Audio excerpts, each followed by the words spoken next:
शक्तिसेन माधवगढ़ के बलशाली राजा थे। उनके राज्य में गुणवानों का सम्मान होता था। राज्य में पानी की विकट समस्या थी। पानी की समस्या से निपटने के लिए राज्य में जगह जगह पर बड़े बड़े तालाब बने थे। उनमें बरसात का पानी इकट्ठा किया जाता था। फिर भी परेशानी तो थी ही। एक दिन राज्य के सेनापति सुयोधन की एक नाग के डसने से मृत्यु हो गई। यह खबर सुन राजा के पास सेनापति पद के उम्मीदवार आने लगे, पर वह कोई निर्णय नहीं कर पा रहे थे। दरबार में राजा ने घोषणा की, जो व्यक्ति सेनापति बनना चाहते हों वे इस माह के अंतिम दिन दरबार में उपस्थित हों। उम्मीदवारों को 1 माह तक दरबार में रखा जाएगा, फिर उनकी योग्यता की परीक्षा होगी। सफल उम्मीदवार को सेनापति बनाया जाएगा। राजा की घोषणा सुन 50 उम्मीदवार दरबार में पहुंचे। उनमें से एक गांव का निवासी मणिपाल भी था। राज्य की तरफ से उम्मीदवारों के आवास और भोजन की व्यवस्था थी। एक दिन शक्तिसेन घोड़े पर बैठकर नगर में निकले। साथ में उम्मीदवार, मंत्री और कुछ सिपाही थे। काफिला भीड़ भरे बाजार से गुजर रहा था। तभी एक सांड भीड़ को रौंदता हुआ काफिले की तरफ भागा आ रहा था। लोग तितर बितर हो गए। राजा घोड़े से गिर पड़े। उन्होंने भागकर एक मकान में शरण ली। सांड ने एक बच्चे को सींगों पर उठाया और उसे दूर फेंक दिया। तभी मणिपाल निहत्था बाज की तरह उस पर टूट पड़ा। उसने सांड के दोनों सींग हाथों से पकड़ लिए। कभी सांड मणिपाल को पीछे धकेलता तो कभी मणिपाल सांड को।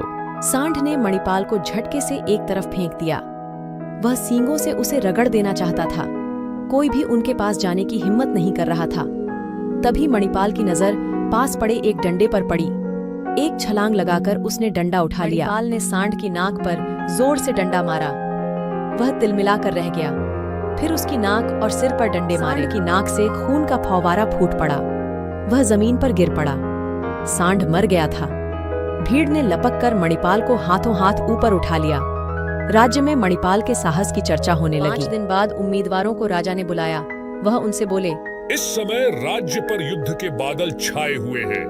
चंद्रगढ़ के राजा युद्धजीत सिंह ने अपनी सेना के साथ यहाँ से 3 मील दूर पहाड़ी पर अपना डेरा जमा रखा है। आप सभी कोई ऐसी युक्ति बताई जिससे बिना खून खराबा हुए हम युद्ध में जीत जाए। सभी उम्मीदवार तरह तरह की युक्तियां बताने लगे। राजा को किसी का उत्तर पसंद न आया। फिर उन्होंने मणिपाल की ओर देखा। मणिपाल कुछ देर सोचता रहा, फिर बोला, महाराज, इस युद्ध को बिना खून खराबे के जीता जा सकता है। यदि शत्रु के डेरे तक पानी और रसद पहुंचाने वाले साधनों को नष्ट कर दिया जाए तो आसानी से हम जीत जाएंगे। उत्तर सुन राजा प्रसन्न हो गए। अभी उन्हें उम्मीदवारों को और परखना था। अगले दिन सिपाही उम्मीदवारों को जंगल में ले गए। शाम को वे सिपाहियों के साथ नगर की तरफ लौट पड़े। रास्ते में एक बूढ़ा कराह रहा था। उसके शरीर में घाव होने के कारण जगह जगह गंदे कपड़ों की पट्टियां बंधी थीं। वह पानी की रट लगा रहा था, लेकिन उम्मीदवार सिपाहियों के साथ बूढ़े पर उचटती सी नजर डालते हुए वहां से चले गए। मणिपाल घायल होने के कारण धीरे धीरे चल रहा था। वह सबसे पीछे था। बूढ़े को देख वहीं रुक गया। उसने कंधे से पानी की एक थैली उतारकर बूढ़े को पानी पिलाया। बूढ़े का कराहना कुछ कम हुआ तो मणिपाल बोला, बाबा, आप कहाँ रहते हैं? रात होने को है। यहाँ जंगली जानवर भी आ सकते हैं। चलो, मैं आपको आपके घर पहुँचा देता हूँ। मणिपाल ने उसे अपनी पीठ पर बैठाया, फिर चल पड़ा। वह कुछ कदम चला, तभी बूढ़े ने उससे रुकने को कहा। मणिपाल रुक गया। मणिपाल की पीठ से उतर पड़ा।